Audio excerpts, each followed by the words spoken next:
வணக்க நண்பர்களே. இந்த சம்பவம் கேரள மாநிலத்தில் நடந்த ஒரு பழைய சம்பவம் தான். இருந்தாலும் இந்த சம்பவம் தற்பொழுது வைரல் ஆகிட்டு வருது. அதாவது ஒரு போலீஸ்காரரோட செயலை பார்த்து ஒட்டுமொத்த கேரள மக்களும் நெகிழ்ந்து போயிருக்கிற அந்த சம்பவத்தை நாம் பார்க்கலாம். கடைசி வரைக்கும் இந்த வீடியோவை ஸ்கிப் பண்ணாமல் பார்த்தீங்கன்னா உண்மையாலுமே நீங்களும் உங்கள் மனசு நெகிழ்ந்து போயிட்டு அந்த போலீஸ்காரருக்கு சல்யூட் வைப்பீங்க.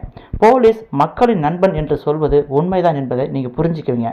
சரி வாங்க, இந்த பெண்ணோட வாழ்க்கையில் அப்படி என்ன நடந்துச்சு, அந்த போலீஸ்காரர் அப்படி என்ன செஞ்சாருன்னு சொல்லி பார்க்கலாம். தேவகி என்ற ஒரு விதவை பெண் ரோட்டு ஓரத்தில் டிஃபன் கடை போட்டிருக்காங்க. இவங்க டிஃபன் கடையிலிருந்து ஒரு 1/2 கிலோமீட்டர் தூரத்துக்கு ஒரு ஒயின் ஷாப் இருக்குது. அங்கே நிறைய வாடிக்கையாளர் தினமும் மது அருந்துவிட்டு இரவு நேரத்தில் இந்த பெண்ணோட கடையில் வந்து ஆம்லெட் சாப்பிட்றது, சிக்கன் சாப்பிட்றதுன்னு சொல்லி வழக்கமாக வச்சுருக்காங்க. இந்த பெண்ணும் இந்த இடத்துல கடை போட்டிருக்குமே அப்படிங்கிற பயம் ஆரம்பத்தில் இருந்திருக்கு. ஏன்னா குடிகாரர்கள் யாராவது வம்பிழுத்தா என்ன பண்ணுறதுன்னு சொல்லி ஒரு பய உணர்வோடு அந்த கடையை நடத்திக்கிட்டு வந்திருக்காங்க. இந்த பெண்ணுக்கு 7 வயதில் ஒரு பெண் குழந்தை இருக்குது. ஒரு வயதான அம்மாவும் இருக்காங்க. தன்னுடைய பெண் குழந்தைய உள்ளூரில் இருக்கிற ஒரு அரசு பள்ளியில் சேர்த்து விட்டுருக்காங்க. அங்கே படிச்சுட்டு வராங்க. குழந்தைய பள்ளிக்கூடத்துக்கு அனுப்பின நேரம் போக மீதி உள்ள டைம், அதாவது காலையில் வந்து ஒரு 2 மணி நேரம் டிஃபன் கடை போடுறது, அதே போல் மாலை 6 மணிலிருந்து நைட்டு 10 மணி வரைக்கும் டிஃபன் கடை போடுறதுன்னு சொல்லி இவங்க வாடிக்கையாக வச்சுருக்காங்க. இதில் வர்ற வருமானத்தை வச்சு தன்னுடைய குடும்பத்துக்கு தேவையானதை செஞ்சுட்டு வராங்க. இவருடைய கணவர் குடிச்சு உடம்பை கெடுத்து இறந்து போயிட்டாரு. அவர் வாங்கி வச்ச கடனுக்கும் வட்டியை கட்டிக்கிட்டு ரொம்ப சிரமத்தில் தான் இவங்க குடும்பத்தை ஓட்டிட்டு வராங்க. இந்த சூழ்நிலையில் இந்த இடத்துல வியாபாரம் நல்லா இருக்கு, ஆனால் பிரச்சனை அதிகமாக இருக்கு. குடிகாரர்கள் வந்தால் சும்மா இருக்கிறதில்ல. கொஞ்சம் வயசாக இருக்கிற அந்த பெண்ணுக்கிட்ட டபுள் மீனிங்கில் பேசுறது, காசு தராமல் சாப்பிட்டு போகிறதுன்னு சொல்லி வாடிக்கையாக வச்சுருக்காங்க. இதனால் அந்த இடத்துல கொஞ்சம் கூச்சல் குழப்பமாக இருக்கும். அதுவும் இரவு நேரத்தில் தான் அதிகமான பிரச்சனை இருக்கிறதால இவங்க கடையை மூடிடலாமா அப்படிங்கிற எண்ணத்துக்கு கூட வந்திருக்காங்க.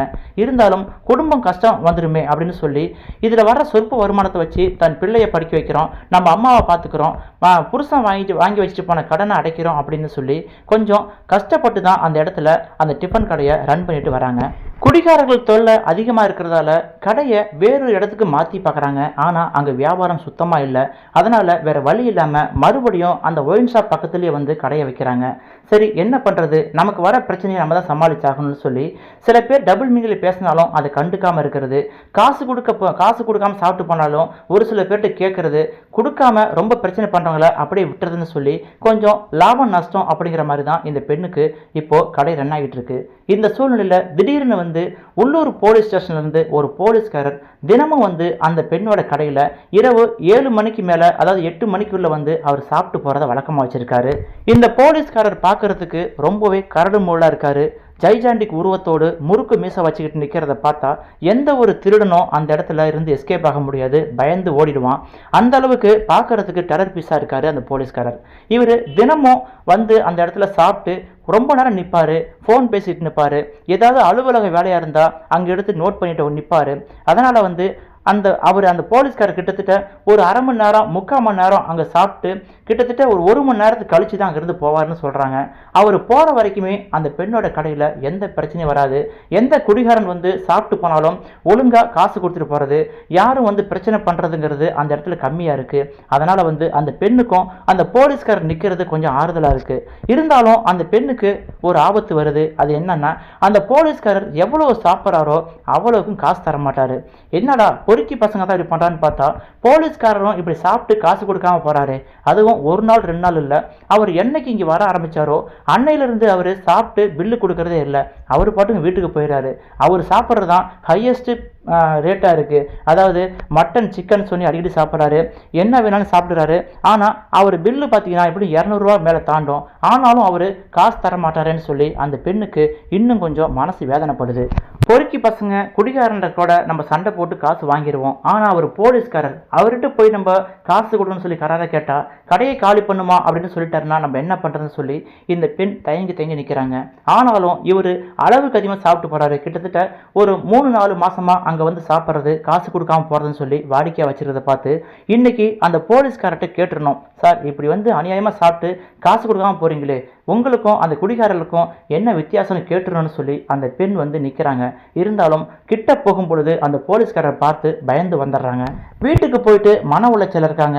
ரவுடி பசங்கள்கிட்ட நம்ம பகச்சிக்கலாம், ஆனால் போலீஸ்கார்ட்ட பகச்சிக்க முடியாதுன்னு சொல்லி தன்னுடைய அம்மா கிட்ட நடந்த எல்லா விஷயத்தையும் சொல்லி அழுகிறாங்க.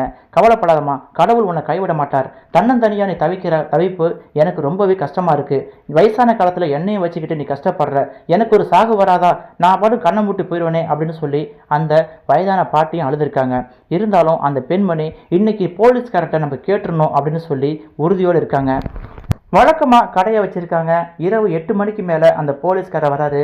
இன்னைக்கு கூட ஒரு ஃப்ரெண்டை கூப்பிட்டு வராரு. அவருக்கும் சேர்த்து உணவு வாங்கி தராரு.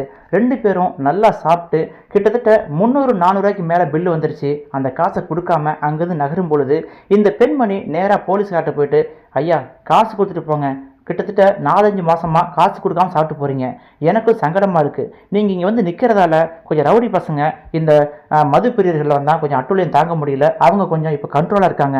ஆனாலும் அவங்கள்ட்ட வர அந்த லாபத்தை விட நீங்கள் அதிகமாக நஷ்டத்தை பண்ணிட்டு போகிறீங்க, கொஞ்சம் கஷ்டமாக இருக்கு ஐயா, அந்த காசை கொடுத்துருங்களேன் அப்படின்னு சொல்லும் பொழுது அந்த போலீஸ்காரர், இந்தம்மா உன் காசு எப்போ தரணுமோ அப்போ தருவேன், நீ போ அப்படின்னு சொல்லி கொஞ்சம் மிரட்டும் தோரணில் பேசும் பொழுது அந்த பெண்மணியும் பயந்து வந்துடுறாங்க.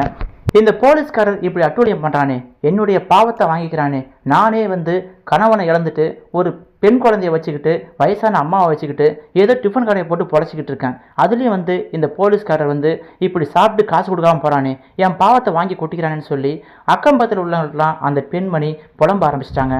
இருந்தாலும் அந்த போலீஸ்காரர் வந்து நிற்கிற அந்த 1 hour 1.5 மணி நேரத்தில் பிரச்சனை எதுவும் இல்லாமல் இருக்குது. ஆனாலும் அந்த பக்கத்தில் உள்ள ஒயின் ஷாப்பில் குடிக்க வர சில குடிமகன்கள் அந்த போலீஸ்காரர் போன பிறகு தன்னுடைய அட்டூழியத்தை ஆரம்பிக்கிறாங்க. அவங்களும் காசு கொடுக்காம ஏமாத்திட்டு போகிறாங்க. ஒரு கட்டத்தில் டபுள் மீனிங்கில் பேசுறது அதிகமாகிட்டு இருக்கு. அதனால் அந்த பெண்மணி ஒரு முடிவுக்காரங்க, நாம் இனிமேல் கடையை போட வேண்டாம், இப்படி கடையை போட்டு நஷ்டத்துக்கு வியாபாரம் பண்ணுறதை விட சும்மா வேறு வேலையை பார்த்துட்டு போயிடலான்னு சொல்லி கடையை மூடுற ஐடியாவுக்கு வந்திருக்காங்க. ஒரு நாள் அந்த பெண்மணி வீட்டுக்கு அந்த போலீஸ்காரர் வராரு. அவரை பார்த்த உடனே அந்த பெண் மிரண்டு போய் நிற்கிறாங்க. தன்னுடைய அம்மா கிட்ட, அம்மா நான் சொன்னேன்ல ஒரு போலீஸ் தினமும் சாப்பிட்டு ஏமாத்திட்டு போவான்னு, அந்த ஆள் வீட்டுக்கே வந்துட்டான்னு சொல்லி தன்னுடைய அம்மா கிட்ட சொல்லும் பொழுது அந்த வயசான பாட்டியும் அப்படியே உறைஞ்சி போய் நிற்கிறாங்க. இப்போ என்ன பண்ணுறது, 2 பேரும் பொம்பளைகளாக இருக்கும், அந்த ஆள் இது பிரச்சனை பண்ணலாம், நம்ம என்ன பண்ண முடியும்னு சொல்லி தவிச்சு போய் நிற்கிறாங்க.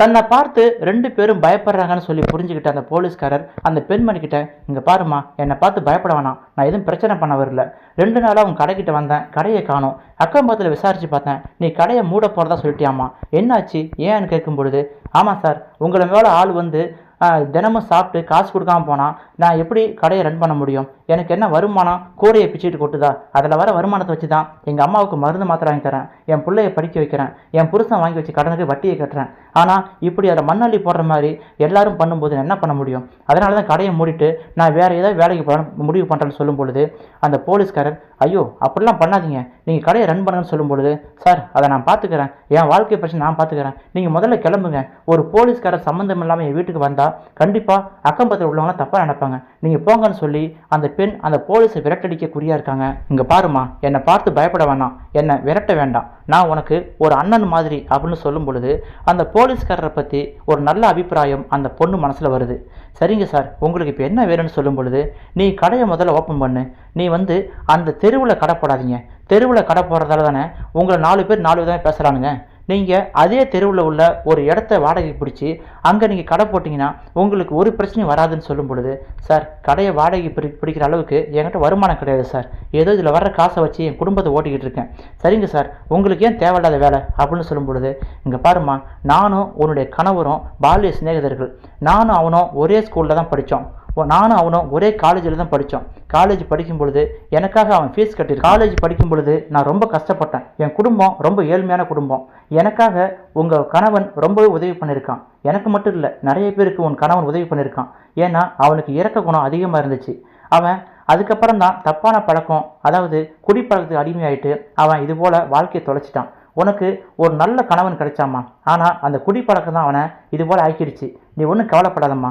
நான் உன் கணவனுக்கு நிறைய நன்றி கடன் பட்டிருக்கேன், அதுக்காக தான் சொல்கிறேன், உனக்கு நான் ஒரு கடையை வாடகை பிடிச்சி தரேன், அந்த கடைக்கு உள்ள அட்வான்ஸ் மட்டும் என்னுடைய சொந்த செலவில் இருக்கட்டும், மற்றபடி நீ பொருள் வாங்கி போட்டுக்கோ, எல்லாம் பண்ணிக்கோ, அந்த அட்வான்ஸ் தொகையை மட்டும் நீ கடனை நினைக்க வேண்டாம், எப்போ உன்னால முடியுதோ அப்போ திருப்பி கொடுன்னு சொல்லி அவர் சொல்கிறத பார்த்து அந்த பெண்ணுக்கு ரொம்பவே கண் கலங்கிடுச்சு. என்னுடைய கணவன் செஞ்ச ஒரு உதவிக்காக நீங்கள் இவ்வளவு பண்ணணுமான்னு சொல்லும் பொழுது, இங்கே பாருமா, ஆபத்தில் உதவன் தான் உற்ற நண்பன். ஏன்னா நான் ரொம்ப கஷ்டப்படும் பொழுது எனக்கு உன் கணவன் உதவி பண்ணனான். இப்போது அவன் குடும்பம் ரொம்ப கஷ்டப்படும் போது என் கண்ணு முன்னாடி சீரழியும் பொழுது அதை பார்த்துக்கிட்டு சும்மா இருக்க முடியல. என்னால் முடிஞ்ச உதவிமா.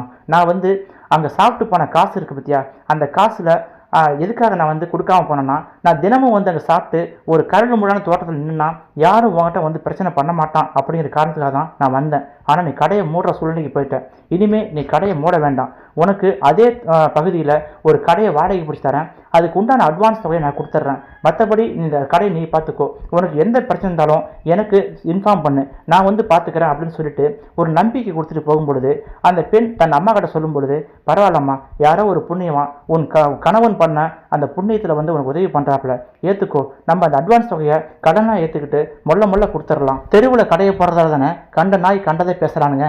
நம்ம ஒரு கடையை வாடகை பிடிச்சி போட்டால் யாரும் எதுவும் பேச மாட்டானுங்க அப்படின்னு சொல்லி அவங்க அம்மாவும் சொல்கிறத அடுத்து அதுக்கப்புறமா ஒரு கடையை வாடகை பிடிச்சி அந்த போலீஸ்காரர் செஞ்ச உதவியால் இன்னைக்கு அந்த குடும்பம் ஓரளவுக்கு நல்லா இருக்குது. பால்ய வயசில் தனக்கு உதவி பண்ணின தன் நண்பன் குடும்பம் கண்ணு முன்னாடியே சீரழிறதை பார்த்து அந்த போலீஸ்காரர் இப்படி ஒரு உதவி பண்ணியிருக்காரு. இந்த செய்தி அக்கம் பக்கத்தில் உள்ளவங்கள தெரிஞ்சு அந்த போலீஸ்காரரை மனசார பாராட்டியிருக்காங்க. நண்பர்களே, அந்த போலீஸ்காரர் செய்த செயலை பற்றி உங்களுடைய கருத்துக்களை மறக்காம கமெண்டில் பதிவிடுங்கள். இது போன்ற சுவாரஸ்யமான செய்திகள், நெகிழ்ச்சியான சம்பவங்கள் உங்களுக்கு உடனுக்குடன் வர வேண்டும் என்றால் நமது சேனலை சப்ஸ்கிரைப் பண்ணிக்கொண்டு நமக்கு ஆதரவு தாருங்கள். இந்த வீடியோ பிடிச்சிருந்தா இந்த வீடியோக்கு லைக் கொடுங்க. உங்கள் நண்பர்களுக்கு இந்த வீடியோ ஷேர் பண்ணுங்க. மிக முக்கியமாக நம்ம சேனலை சப்ஸ்கிரைப் பண்ணிக்கொள்ளுங்கள். மீண்டும் அடுத்த வீடியோவில் சந்திக்கலாம். தேங்க்யூ ஃபார் வாட்சிங்.